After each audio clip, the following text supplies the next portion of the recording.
Nah, kalau saya pribadi untuk menyeting burung terujukan itu dimulai dari settingan tertinggi teman-teman. Jadi kalau sudah tinggi tanpa dimandikan.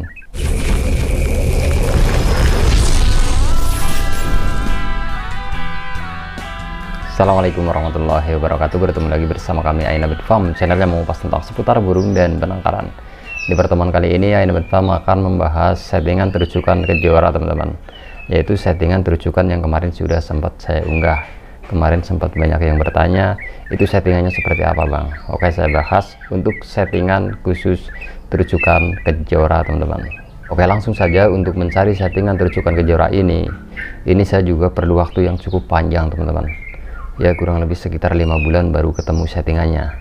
Nah, awal mula saya mencari settingan terujukan kejora ini itu biasa ya teman-teman. Saya setting dari mulai jangkrik tinggi teman-teman, yaitu 55. Itu kalau untuk settingan terujukan itu sebetulnya sudah lumayan tinggi ya teman-teman. Kalau untuk settingan terujukan di angka 55 ini sudah sangat tinggi sekali teman-teman, berbeda dengan burung pemakan serangga ya teman-teman.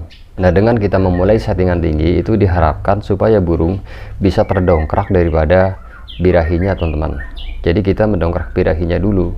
Nah, setelah birahinya dapat baru kita stabilkan emosinya teman-teman. Jadi antara birahi dan emosi itu harus lebih tinggi emosinya sedikit, jangan sampai tinggi birahinya teman-teman, karena bisa menimbulkan over birahi. Nah, terujukan kejora ini dimulai dari settingan 5 pagi 5 sore untuk jangkriknya, dan kita tambahkan ulet Hongkong 33 teman-teman. Itu tadinya saya setting seperti itu, tapi setelah beberapa hari ke depan itu menunjukkan bahwa terujukan ini tidak kunjung gacor teman-teman.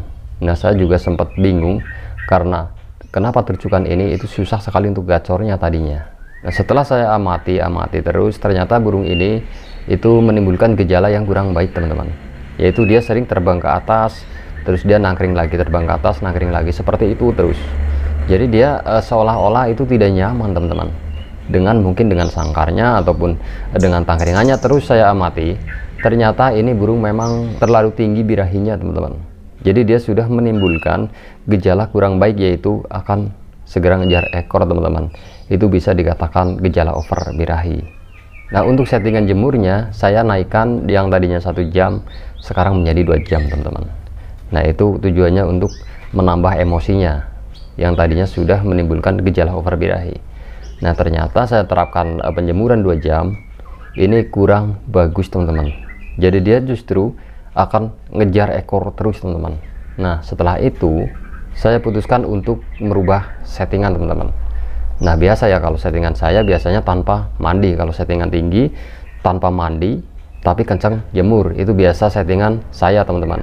Itu untuk mencari settingan yang pas dengan settingan yang tinggi terlebih dahulu. Nanti kita bisa turunkan secara pelan-pelan.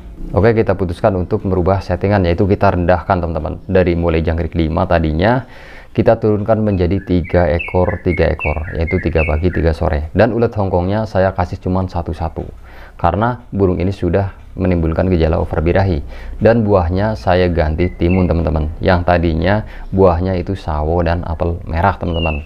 Nah, setelah saya rubah extra foodingnya, lalu saya mandikan air es pagi-paginya sekitar jam 8 pagi teman-teman. Nah, setelah kita mandikan, ganti buah timun, dan kita pangkas extra foodingnya, barulah ini burung kita cantel tanpa penjemuran teman-teman, biarkan dia basah. Nah, setelah itu barulah dia sudah mulai ngeropel di 2 hari ke depan teman-teman. Jadi dia sudah mulai nyaman dengan settingan 3 dan ulet Hongkong 1 dengan mandi air es setiap pagi teman-teman.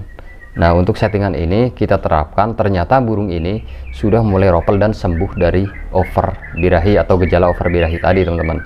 Jadi sudah tidak ciak ekor. Nah, setelah itu saya amati burung ini ngeropelnya itu pendek-pendek teman-teman. Jadi saya putuskan lagi untuk merubah settingan kembali, seperti saya menyeting burung terujukan Simbar Jati teman-teman. Jadi masing-masing burung terujukan walaupun sama-sama burung terujukan itu pastinya berbeda settingannya teman-teman. Nah, walaupun terujukan kejora ini sudah rajin ropel, walaupun putus-putus, tapi tetap saya belum puas teman-teman. Jadi saya tetap akan merubah settingan kembali, yaitu saya menurunkan jangkrik, porsi jangkrik yaitu menjadi 1 teman-teman. Loh, kenapa justru diturunkan? Tujuan saya itu akan menambah daripada manis teman-teman. Nah, untuk settingan ulet Hongkongnya saya kasih juga satu-satu teman-teman. Jadi jangan lebih tinggi daripada jangkriknya. Tetap satu-satu ulet Hongkong, satu-satu jangkrik. Nah, untuk pemanisnya itu saya menggunakan buah pisang kepok putih teman-teman, yang bersifat manis. Nah, dari segi manis ini itu saya harapkan untuk bisa memperpanjang daripada ropelnya teman-teman. Karena manisnya pisang kepok ini itu tidak berpotensi menimbulkan overbirahi yang parah, walaupun nanti akan juga timbul overbirahi teman-teman, tapi tidak terlalu parah seperti kita memberikan extra fooding jenis serangga teman-teman. Nah, karena manis sudah terdapat di pisang kepok tadi, untuk menstabilkan birahinya saya menggunakan asam jawa yang dicampur gula merah, tapi gula merahnya itu lebih sedikit teman-teman, jadi lebih dominan ke asamnya. Nah, ini berfungsi untuk menstabilkan birahinya teman-teman, jadi antara kolaborasi manis dan asam itu lebih seimbang sehingga birahinya akan tetap stabil nantinya. Nah, saya juga sempat 3 kali ganti sangkar, tapi alhamdulillah tidak terlalu adaptasi teman-teman. Nah, setelah saya setting tersebut, langsung saya melihat perkembangan yang sangat drastis di hari ketiganya teman-teman, yaitu dia sudah mulai ropel panjang lebih dari biasanya, yang tadinya paling-paling sekitar 5 detik naik menjadi 10 detik dan bisa sampai 1 menit lebih teman-teman.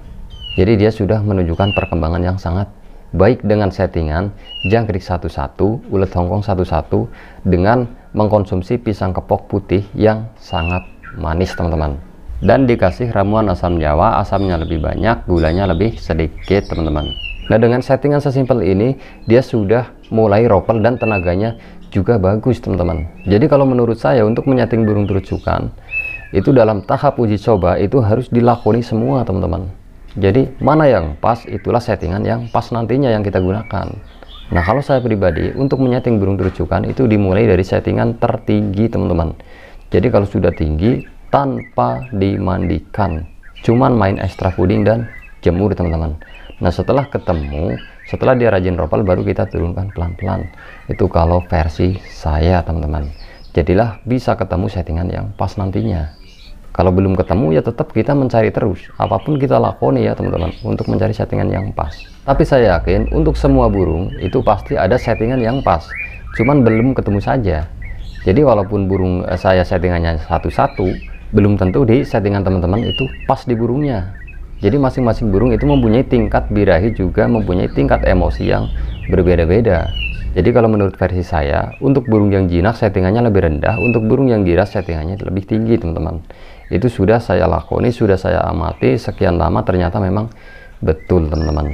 Karena burung terucukan yang jinak itu mudah sekali untuk overbirahi dibanding burung yang giras teman-teman. Nah, untuk fur sendiri itu saya gunakan Toksong coklat teman-teman. Jadi untuk jenis fur itu sebetulnya sama saja teman-teman, cuman berbeda warna, juga berbeda tingkat protein, juga tingkat karbohidratnya ya teman-teman. Kalau untuk tingkat protein dan karbohidratnya itu sebetulnya tidak terlalu bermasalah, karena bagaimanapun settingan burung itu memerlukan extra fooding. Itu yang sangat penting justru yang kita gunakan untuk mendongkrak daripada birahi maupun emosinya teman-teman. Nah, untuk settingan jemur daripada terucukan kejora ini, jemur hanya kuat 1 jam teman-teman, jadi tidak lebih dari 1 jam. Nah, hariannya itu saya terapkan semi kerodong. Kadang kita kerodong kalau lagi tidak di rumah ya teman-teman. Kalau lagi di rumah ya tetap saya cantelkan di 2 titik saja, di dalam 1, di luar 1. Nah, untuk settingan mandinya itu 2 kali dalam 1 minggu teman-teman. Nah, itulah settingan daripada terucukan kejora. Nah, mungkin itu yang bisa kami sampaikan, semoga bermanfaat bagi kicau mania seluruh Nusantara. Salam lestari. Assalamualaikum warahmatullahi wabarakatuh.